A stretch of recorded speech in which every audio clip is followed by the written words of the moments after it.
Le 13 novembre 1974, Yasser Arafat monte à la tribune de l'Assemblée générale des Nations unies. Devant le vert pâle de la tribune de l'ONU, le kéfier du leader palestinien ressort à l'image comme l'émergence d'une cause désormais visible aux yeux du monde entier. وأعرف كثيرين من الجالسين في هذه القاعة كانوا في مثل المواقع النضالية التي أقاتل منها الآن واستطاعوا من خلال نضالهم أن يحولوا أحلامهم إلى حقائق إنهم شركائي في الأمل والحلم لقد جئتكم يا سيادة الرئيس بغصن الزيتون في يدي وببندقية الثائر في يدي فلا تسقط الغصن الأخضر من يدي لا تسقط الغصن الأخضر من يدي لا تسقط الغصن الأخضر من يدي. Je ne m'étends pas sur le caractère bouffonnant d'Arafat, qui était un vieux despote histrionique et sanguinaire, qui n'a jamais gagné aucune véritable bataille et qui est responsable en grande partie, lui aussi, de la déréliction de la cause palestinienne.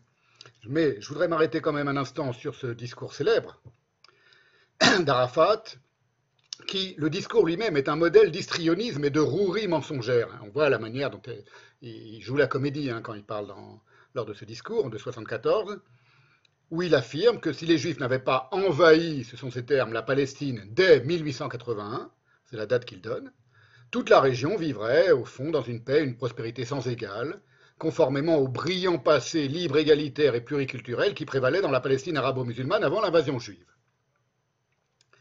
C'est évidemment ironique de ma part. Alors je cite quelques passages de ce long discours qui sont des passages que j'ai repris à Bat-Yeor, dans le Dhimmi, l'étude sur le Dhimmi de Bat-Yeor, et vous allez comprendre pourquoi je cite ces passages-là. L'invasion de la Palestine, premier grossier mensonge, il n'y a pas eu d'invasion de la Palestine, par les Juifs a commencé en 1881. Il y a eu des vagues d'immigration assez modestes au début, donc ce n'est pas une invasion du tout. Avant le déferlement, grossier mensonge, des premiers immigrants, la Palestine avait une population d'1 demi-million. C'est le discours d'Arafat, je cite Arafat. La plupart des habitants étaient musulmans ou chrétiens, et il n'y avait que 20 000 juifs. Chaque segment de la population jouissait de la liberté de religion, grossier mensonge. Ce qui caractérise notre civilisation, grossier mensonge. La Palestine était une terre verdoyante, grossier mensonge. Habitée principalement, il y avait toute une partie de la Palestine qui était désertique, bon, il y avait des parties cultivées le long du littoral, mais il y avait aussi une grande partie de la Palestine qui était désertique ou semi-désertique. Habité principalement par la population arabe qui édifiait sa vie et bénéficiait d'une culture prospère. Grossier mensonge. Il faut que tout le monde sache, dit-il encore un peu plus loin dans ce même discours, que la Palestine a été le berceau des cultures et des civilisations les plus anciennes. Son peuple arabe n'a cessé de semer sur toutes ses terres au cours de milliers d'années, a donné l'exemple de la liberté religieuse, grossier mensonge, a gardé avec respect les lieux saints, grossier mensonge, en particulier, grossier mensonge en particulier concernant les lieux saints du judaïsme, qui se trouvent sur son sol. En tant que fils de Jérusalem, grossier mensonge, il est né en Égypte. Je garde pour moi et pour mon peuple les souvenirs les plus beaux et les images les plus vives de la fraternité religieuse qui existait dans notre ville sainte avant la catastrophe. Grossier mensonge. Tout ça, c'est des mensonges proférés, comme ça, à robinet ouvert, durant son fameux discours de 1974.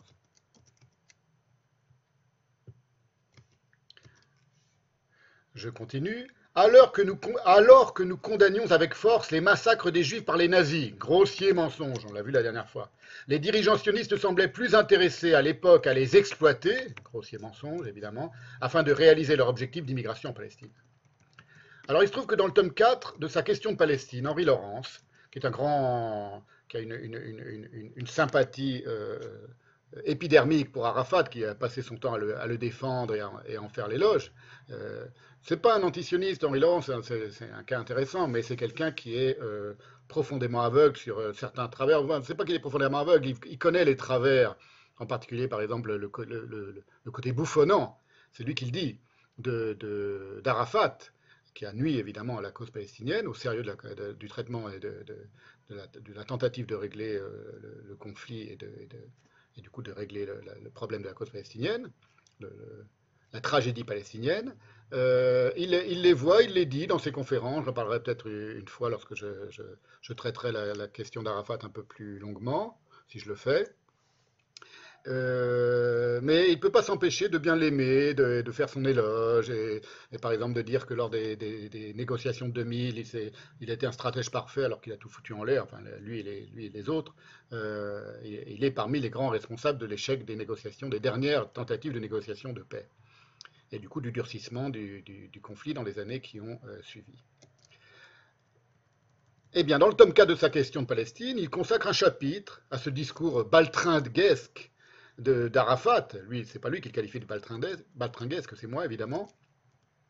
Et il n'évoque pas ce passage que j'ai extrait à raison de Battior, qui est extrait par Battior de ce long discours. Là, ce que je viens de vous citer, c'est dans Battior, c'est pas dans Henri Laurent. Henri Laurent n'en parle pas, il cite d'autres passages du discours, il parle longuement du discours, et comme par hasard, ces passages-là qui sont les plus tendancieux, les plus contestables, les plus mensongers et profondément mensongers, il n'est pas sous silence. Elle, Battior, en tant que grande spécialiste de la dimitude, évidemment, elle a très bien repéré l'accumulation de grossiers mensonges qui relèvent, dans le discours d'Arafat, de la dissimulation de la dimitude. Parce que tout le discours d'Arafat, le passage que je viens de vous citer, ça consiste à faire croire que les Juifs ont toujours été en bonne relation avec les Arabes et très bien traités avant l'arrivée des premiers sionistes. Or, ce discours qui a été rédigé par un assistant d'Arafat qui était Nabil Shahat, qui était un notablement corrompu d'ailleurs palestinien, et qui a été ensuite révisé par une commission comprenant Shafiq al-Hout, Walid al-Khalidi, Salah Dabag et Mahmoud Darwish, et qui a été ensuite traduit en anglais par Edouard Saïd et Randa al-Khalidi. C'est Henri Laurent qui raconte cela. Est non seulement bourré de grossiers mensonges historiques factuels, très aisés à vérifier, il suffit de regarder, mais surtout il est idéologiquement crucial en ce qu'il va initier, ce discours d'Arafat, tous les lieux communs à venir qui assimileront le sionisme à un racisme colonialiste et impérialiste. Arafat y traçant un virulent parallèle non seulement entre Israël et l'Afrique du Sud, déjà, on est en 64, il n'y a pas de Cisjordanie. Je veux dire, il n'y a pas de question de la Cisjordanie, ni de Gaza. Et il y décrit, Arafat, en effet, un peuple palestinien fantasmatique, qui n'existe pas dans la réalité. La société palestinienne réelle n'est pas du tout, ne correspond absolument pas à l'idée, à l'image fantasmatique qu'on trace ici, mais vraiment sur un mode de comédie de théâtre, quoi, si vous voulez, de commedia dell'arte qui est tellement caricatural que c'est atterrant, qu'elle en est atterrante. Un peuple palestinien fantasmatique, donc une description dont il n'est pas très compliqué d'apercevoir, et là ça devient très intéressant, qu'il s'agit grosso modo d'un portrait palestinisé du peuple juif, un peu comme chez Heidegger. Le peuple en attente, ce sont les termes de Heidegger, désigne les Allemands d'après-guerre, à la différence que Heidegger ajoutera, le peuple en attente, l'Allemagne, c'est lui-même tyrannisé avec l'impatience propre à ceux qui ignorent leur être, leur essence, si vous voulez, et s'excitant lui-même, il a avancé en faisant continuellement le mauvais choix. Ça, c'est très important parce que j'en avais parlé il y a longtemps de cette question de l'assimilation du peuple allemand au peuple juif après la guerre par Heidegger. Il parle du peuple en attente, et il parle des souffrances, et il compare l'Allemagne occupée par les Américains et par les Alliés à un immense camp de concentration, mais vous voyez, il admet quelque chose que les Palestiniens n'ont jamais été capables d'admettre, et que les idéologues antisionistes n'ont jamais été capables d'admettre. Et ça, c'est très important, on va le voir dans la suite de la séance. Voilà. Je continue donc, je recite lentement la phrase de Heidegger, qui est très importante. Le peuple en attente, il met peuple en attente entre guillemets pour désigner les Allemands. L'Allemagne s'est lui-même tyrannisée avec l'impatience propre à ceux qui ignorent leur essence, leur être, et s'excitant lui-même, il a avancé en faisant continuellement le mauvais choix. Donc il parle des Allemands faisant le mauvais choix du nazisme. Voilà ce qu'écrit donc, ce que profère Arafat lors de ce discours devant l'ONU de 1974. Le peuple palestinien a produit des milliers de médecins. Donc c'est pour vous mettre à l'oreille ce que je viens de dire, à savoir que c'est un peuple juif en miroir qui devient palestinisé. Le peuple palestinien a produit des milliers de médecins, d'avocats, de professeurs et de savants qui ont participé activement au développement des pays arabes voisins de leur patrie usurpée. Ceux-ci ont utilisé leurs revenus pour aider les jeunes et les vieillards qui demeuraient dans les camps de réfugiés. Ils ont éduqué leurs jeunes frères et sœurs, aidé leurs parents et se sont occupés de leurs enfants. Pendant tout ce temps, le Palestinien n'a cessé de penser au retour. L'attachement du Palestinien à sa patrie et sa volonté d'y revenir n'ont jamais été ébranlés. Son enthousiasme n'a jamais été atteint. Rien n'a pu le faire renoncer à son identité palestinienne ou à sa terre. Le temps ne lui a pas fait oublier sa patrie comme certains l'espéraient. Et du coup, on voit le peuple palestinien, le peuple juif palestinisé, une sorte de portrait un peu, pas caricatural, mais enfin un peu rapide de ce que serait le peuple juif, des médecins qui se soucient de l'éducation de leurs enfants, etc., et qui n'auraient jamais oublié le retour dans leur terre promise. Et du coup, évidemment, logiquement, il y a un portrait antisémitisé du peuple palestinien, c'est-à-dire ce peuple merveilleux, il devient la victime des méchants nouveaux nazis, exactement comme les juifs ont été les victimes des nazis.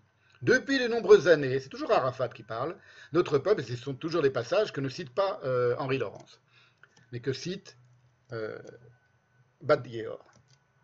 Depuis de nombreuses années, notre peuple subit les ravages de la guerre, de la destruction et de la dispersion. Nous avons payé du sang de nos fils, ce qui est une perte irréparable. Nous avons subi l'occupation, la dispersion, les évictions et la terreur plus longtemps qu'aucun autre peuple, dit Arafat. Et tout cela n'a pas rendu notre peuple rancunier ou revanchard. On va voir aujourd'hui. C'est que des conneries, de grossières conneries, mais il faut les entendre, il faut les écouter pour voir ce qu'elles dissimulent, ce qu'elles masquent, ce qu'elles révèlent. Tout cela ne nous a pas rendus racistes, évidemment, tu parles. Tout cela ne nous a pas fait oublier comment faire le départ entre nos amis et nos ennemis. C'est pour cela que nous déplorons tous les crimes perpétrés contre les Juifs. Nous déplorons aussi la réelle discrimination dont les Juifs ont souffert en raison de leurs croyances. Tout cela, ce type de discours,